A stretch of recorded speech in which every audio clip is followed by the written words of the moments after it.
तो आज हम करेंगे भाई वेक्टर के फोर्थ लेक्चर की रिवीजन।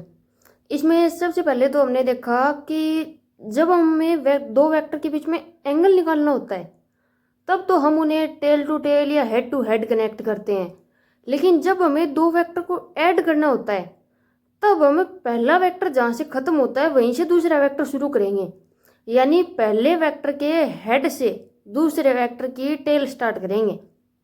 एडिशन में तो करते हैं एक वेक्टर जहाँ खत्म होगा वहाँ से दूसरा शुरू, और अगर एंगल बताना है तो टेल टू टेल या हेड टू हेड, ये दो डिफरेंस थे मान लो। और उसके बाद हमने देखा triangle law of vector addition. तो triangle law of vector addition में सबसे पहले हमने देखा कि जैसे ए बी और सी तीन वेक्टर है कोई, उनको अगर ऐड करना है हमें तो हम ए प्लस बी प्लस सी भी कर सकते हैं, ए प्लस सी प्लस बी भी कर सकते हैं। मतलब इनको कैसे भी आगे पीछे करके अगर हम ऐड करेंगे तो रिजल्टेंट सेम आएगा। यानी A plus B plus C is equal to C plus B plus A is equal to C plus A plus B.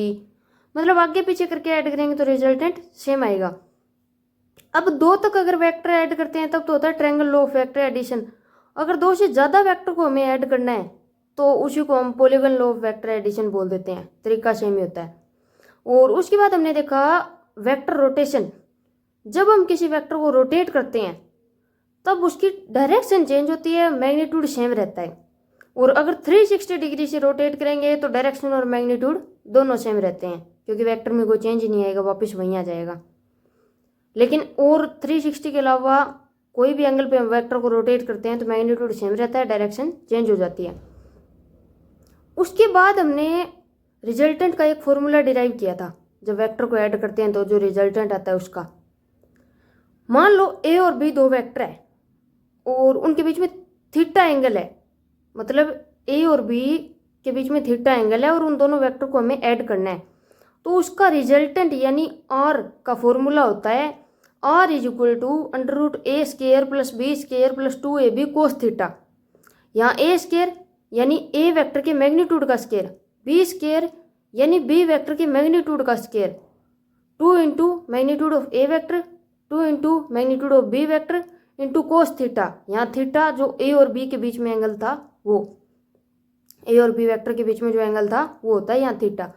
अब R is equal to under root A square plus B square plus 2ab cos theta के अंदर हमें कोई भी angle दिया हुआ है वो पुट करके देख लेंगे और जो वेक्टर दिया उनका मैग्नीट्यूड पुट कर लेंगे और हमें आंसर मिल जाएगा।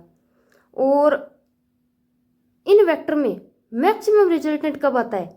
जब दोनों वेक्टर के बीच में 0 डिग्री का एंगल हो तब आता है मैक्सिमम रिजल्ट, जो कि होता है R is equal to A plus B. और मिनिमम रिजल्टेंट कब आता है? जब दोनों वेक्टर के बीच में 180 डिग्री का एंगल हो तब आता है मिनिमम रिजल्ट, जो कि होता है R is equal to A minus B. अब दो वेक्टर को ऐड करने पे जो भी रिजल्टेंट आएगा वो ए प्लस बी और ए माइनस बी के बीच में अलाई करेगा, यानी उनके बीच में ही एग्जिस्ट करेगा। ए प्लस बी से आगे नहीं जा सकता और ए माइनस बी से पीछे नहीं जा सकता। यानी कि दो वेक्टर के एडिशन और उन दोनों वेक्टर के सब्सट्रैक्शन के बीच में ही रिजल्टेंट मिलेगा हमें हमेशा। ए प्लस बी भी मिल सकता है, ए माइनस बी भी मिल सकता है, और ए प्लस बी और ए माइनस बी के बीच में मिलेगा। ये देखा था। उसके बाद देखी थी ग्राफिकल रिप्रेजेंटेशन। तो ग्राफिकल रिप्रेजेंटेशन में ए और बी दो वेक्टर है मान लो, उनका रिजल्टेंट हमेशा उनके बीच में आएगा। कभी भी ए और बी वेक्टर के बाहर वाली साइड रिजल्टेंट एग्जिस्ट नहीं करता।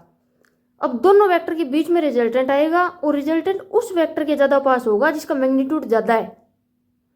अब मान लो ए वेक्टर का मैग्नीट्यूड ज़्यादा है बी वेक्टर से, तो रिजल्टेंट ए के ज़्यादा पास होगा, तो एंगल उसका कौन से ज़्यादा होगा? बी से ज़्यादा होगा, क्योंकि जिसके पास है उसके पास एंगल तो कम बनेगा ना। और उसके बाद हमने देखा कि मान लो ए और बी वेक्टर थे दो ऊपर, उनका अगर मैग्नीट्यूड सेम हो, यानी या तो दोनों वेक्टर ए हो या दोनों बी हो, हम मान ले तो दोनों ए है, तो उनके रिजल्टेंट का एक और फॉर्मूला आया था 2a cos थीटा बाई 2। मतलब वो जो ऊपर R is equal to under root A square plus B square plus 2ab cos theta को हमने जब सोल्व किया तब ये फॉर्मूला मिला है हमें। जब दो सेम मैग्नीट्यूड वाले वेक्टर को ऐड करते हैं तो R is equal to 2a cos theta by 2।